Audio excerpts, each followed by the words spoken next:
మన ప్రాంతం బాగుపడాలా మిత్రులారా. ఈ జెండా వందనాలు, స్వాతంత్ర దినోత్సవాలు ఎన్ని చేసినా కూడా మన ప్రాంతం బాగుపడే వరకు దానికి అర్థం ఉండదు. నేను చెప్తున్నా కదా, దానికి అర్థం ఉండాలా. మీరు అనొచ్చు, తానాజీ పటేల్ మీరు ఏం చెప్తున్నారు, బాగుంది కదా, రోడ్లు బాగానే ఉన్నాయి కదా, హైవే అయింది కదా. ఒక హైవే అయింది, మిగతాది ఏం కాలేదు. ఊర్లో రోడ్లు చూడండి ఎంత దరిద్రంగా ఉన్నాయో. ఏ రోడ్డు బాగలేదు. గ్రామీణ రోడ్లు కూడా బాగలేవు, మండల స్థాయిలో పోయే రోడ్లు కూడా బాగలేవు. ఎవరు చెప్పుకుంటారు? అది బాగా అయితేనే కదా స్వాతంత్రం వచ్చినట్టు, లేకపోతే లేదు. ఒక్కటి కాదు, 1,00,000 చెప్పొచ్చు మిత్రులారా. మనకేమో నోట్లో మాట రాదు, అడిగే ధైర్యం లేదు. తెల్ల బట్టల కాకీలకు చూస్తే ఉచ్చబడుతుంది. మరి మీరు ఎట్లా ధైర్యం చేయటం లేదు? ధైర్యంగా ఉండాలా కదా. మీరు ధైర్యంగా ఉండి క్వశ్చన్ వేసే స్థాయిలో ఎదిగిరంటే నాకు ఎంత సంతోషం అనిపిస్తుంది.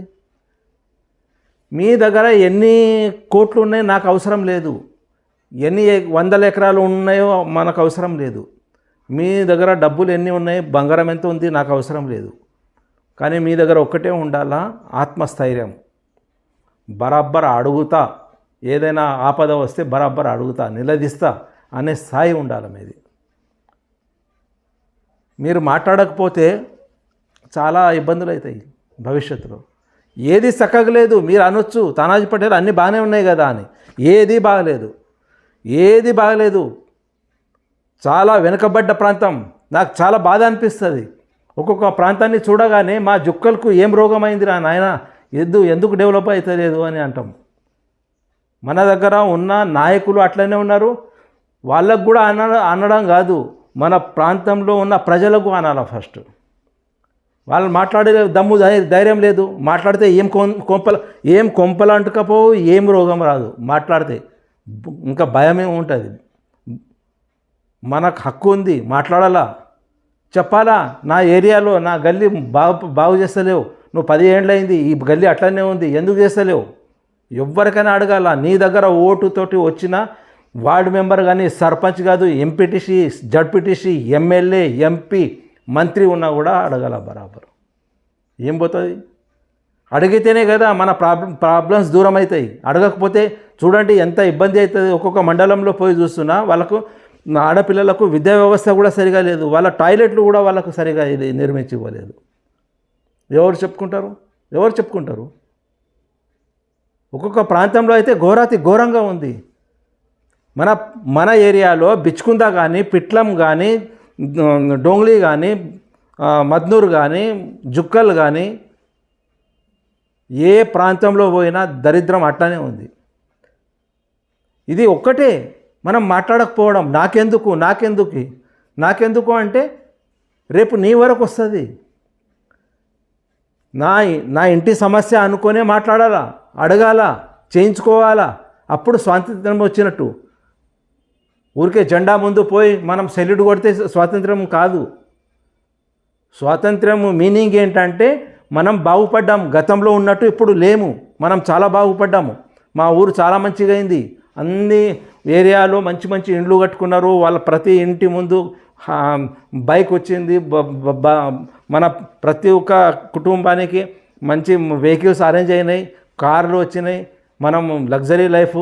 మన రైతులకు కూడా మంచి జరిగింది. వాళ్ళు బాగా పండిస్తున్నారు, డబ్బులు వచ్చినాయి. వాళ్ళ పిల్లలకు పెళ్లిళ్ళు చేసిర్రు, వాళ్ళ పిల్లలకు చదువు చెప్పించారు, వాళ్ళకు ఉద్యోగాలు వచ్చినాయి. ఉందా? లేదు. చదువుకున్న పిల్లలేమో పాపం ఉద్యోగాలు లేక ఏడుస్తున్నారు. అమ్మాయిలేమో చదువుకున్న అమ్మాయిలకు పెళ్లిళ్ళు కూడా తెలియవు. రైతులు చాలా కష్టపడి రైతాంగంలో పనిచేస్తూ ఉంటే ఆ అన్నదాతకు సరైన ధర లేదు. ఎవరు చెప్పుకోవాలా? 1,00,000 టెన్షన్లు ఉన్నాయి. మనం అనుకుంటే ఎంతసేపు బరాబర్ అడగాల. ఇది ఎందుకు చేస్తలేవు, ఇది చేయి, అది చేయి. భయం ఎందుకు? నేను ఇంకో విషయం చెప్తున్నాను. చాలా ఇదైతే మన ప్రాంతంలో ఈ చిన్న లీడర్లు ఉన్నారు చూడండి. మీరు లీడర్ సాబ్ నమస్తే సార్, లీడర్ సార్ నమస్తే, అని చెప్తారు చూడండి. వాళ్ళే పెద్ద హౌలగాళ్ళు, వాళ్ళు దరిద్రులు. వాళ్ళకు మాట రాదు నోటి నుంచి. వాళ్ళ తెల్ల బట్టలు వేసుకుని ఊరు బయట పోతున్నా, నేను ఆయన దగ్గర పోతున్నా, ఈయన దగ్గర పోతున్నా, ఈ పెద్ద లీడర్ దగ్గర పోతున్నా అని చెప్తే మీరు ఏదో ఇంప్రెస్ అయ్యి సార్ సార్ సార్ సార్ అంటారు. వాళ్ళది ఏం లేదు. వాళ్ళు కొద్దిగా తోక జాడిస్తే పెద్ద పెద్ద నాయకులు వాళ్ళకు దూరం పెట్టేస్తారు. మీకు తెలుసా అది? అందుకే వాళ్ళు sir sir sir sir sir sir అంటారు. వీళ్ళు చేసేది ఏమీ ఉండదు. కానీ స్ట్రాంగ్గా నిర్ణయాలు తీసుకోవాలా, స్ట్రాంగ్గా ఎదగాలా, మన ప్రాంతం బాగుపడాలా. నేను కోరుకునేది అదే. ఇప్పుడు బాగుపడకపోతే ఎప్పుడు? 77 సంవత్సరాలు అయింది మనకు స్వాతంత్రం వచ్చి. 77 సంవత్సరాలు చెప్పుకుంటే సిగ్గుపోతుంది. మనం బాగుపడలేదు. హైదరాబాద్ పోయి ఎవరికైనా అడిగితే జుక్కలు పుట్టినామంటే అది చాలా బ్యాక్వర్డ్ ఏరియా అని అంటారు. నిజామాబాద్లో ఎవరైనా అడిగితే ఒక అధికారికి సార్ మాది జుక్కలు అంటే అది వెలివేసిన ప్రాంతం అది అని అంటారు. ఎవరికి అడిగినా కూడా జుక్కలు అంటే పెద్ద గొప్ప కాదు, చైతన్యం ఉన్న ప్రాంతం కాదు, జుక్కలు బాగా డబ్బు ఉన్న ప్రాంతం కాదు, జుక్కలు అడిగే ఇది పిల్లలు బాగా చదువుకొని బాగా ఉద్యోగాలు చేస్తున్న ప్రాంతం కాదు. అన్నిట్లో వెనుకబాటు. మన జుక్కలకు అవార్డు రావాలంటే వెనుకబాటుతనంలో అవార్డు వస్తుంది. అంతకన్నా ఏం చేయలేము. భయం. ఒకరికొకరు చెప్తారు ఆయన ఎందుకు. ఇప్పుడు నాకే అంటారు, చాలామంది అంటారు, తానయ్య పటేల్ నువ్వు ఎందుకు ఇంత గట్టిగా మాట్లాడుతావు? ఇబ్బంది కాదా? ఇబ్బంది కాదు, ఏం కాదు. ఏమవుతుంది? ఆయన ఎవడైతే అపోజిట్ వాడు మనకు ప్రాబ్లం క్రియేట్ చేస్తుంటే మనం అదే బాణాన్ని వదలాల, అదే ఆయుధాన్ని వదలాల. ఎవ్వడు ఏం చేయడు. ఆయన దగ్గర ఉన్న ఆయుధం మన దగ్గర ఉంటుంది. వాడు ఏం చేస్తే అది చేయాలి. వాడు మంచి రెస్పెక్ట్ ఇస్తే మనం రెస్పెక్ట్ ఇవ్వాలి. వాడు లోపలేసిండు, వాళ్ళ ఇబ్బంది పెడుతున్నాడు, చాలా ఇబ్బందులు పెడుతున్నాడు, పోలీసులని వాడుకుంటున్నాడు, వాళ్ళని వాడుకుంటున్నాడు, వీళ్ళని వాడుకుంటున్నాడు అంటే దానికి సరైన మార్గంలో అన్నీ తెలిసి ఉండాలి. ఎందుకు వస్తాడు? మనం గట్టిగా ఉంటే గట్టి మాటలు వస్తే, మనం సమాజం కోసం మాట్లాడుతుంటే ఎవడేం రాను. కాకపోతే మనం కరెక్ట్ ఉండాలి. మనం తప్పుల్లో ఇరుకోవద్దు. అయినంత వరకు కరెక్ట్ ఉండాలి. కరెక్ట్ ఉన్న మనిషికే ధైర్యం ఉంటుంది. స్వాతంత్రం వస్తుంది. స్వాతంత్రం వచ్చిందంటే మిత్రులారా, నేను ఒక విషయం చెప్తున్నా మీకు. నా జుక్కలు బాగుపడాలా, నా జుక్కలు ఒక పొజిషన్లో ఉండాలా, నా జుక్కల్లో మంచి పొజిషన్లో జీవన స్థితి ఉండాలా, నా జుక్కల్లో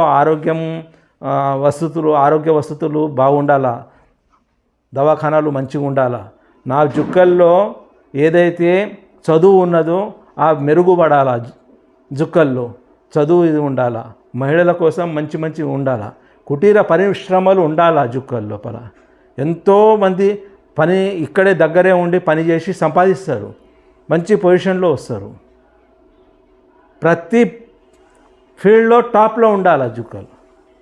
మనం గట్టిగా అనుకోవాలా, మనకెందుకు స్వాతంత్రం రాదు అని అనుకోవాలా. మనకు స్వాతంత్రం వచ్చింది అంటే ఏమనుకోవాలా అంటే మనం బాగుపడుతున్నాము అని అనుకోవాలా. ప్రజల్లారా దయచేసి వినండి. పని చేస్తేనే మనిషి అభివృద్ధి చెందుతాడు.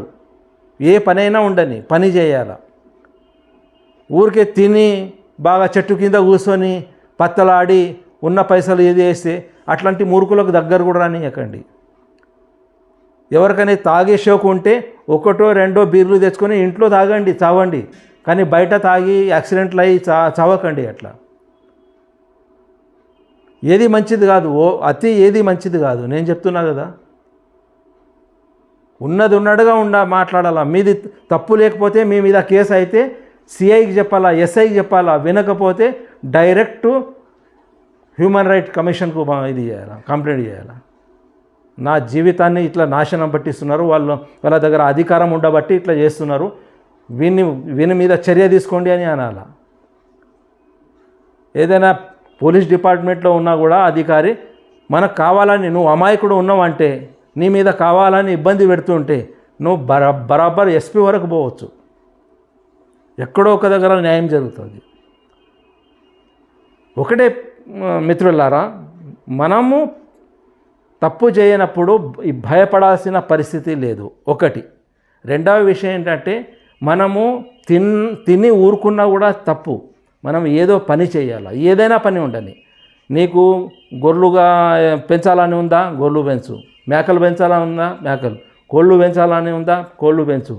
ఏది చేసినా కూడా, ఏదైనా ఉత్పత్తి స్టార్ట్ చేద్దామన్నా, చిన్న పరిశ్రమ పెట్టాలన్నా పెట్టేయి. లేకపోతే పంట మంచిగా చిన్న ఒక 2 ఎకరాల్లో 3 ఎకరాల్లో మంచిగా తోట ఇది వేసేసి కూరగాయలు పండించాలనుకుంటున్నావు, పండించేసేయి. నువ్వు ఏది చేసినా సక్సెస్ అవుతుంది. కానీ మనస్ఫూర్తిగా చేయి, మనస్ఫూర్తిగా చేయి. నేను బరాబర్ చేస్తా అని అనాలా. నీ నోటి నుంచి కాదు అంటే నువ్వు గాండు గడివి. కాదు అని అనొద్దు. ఏదైనా నేను చేయగలుగుతా, నేను చేస్తా ఏదైనా.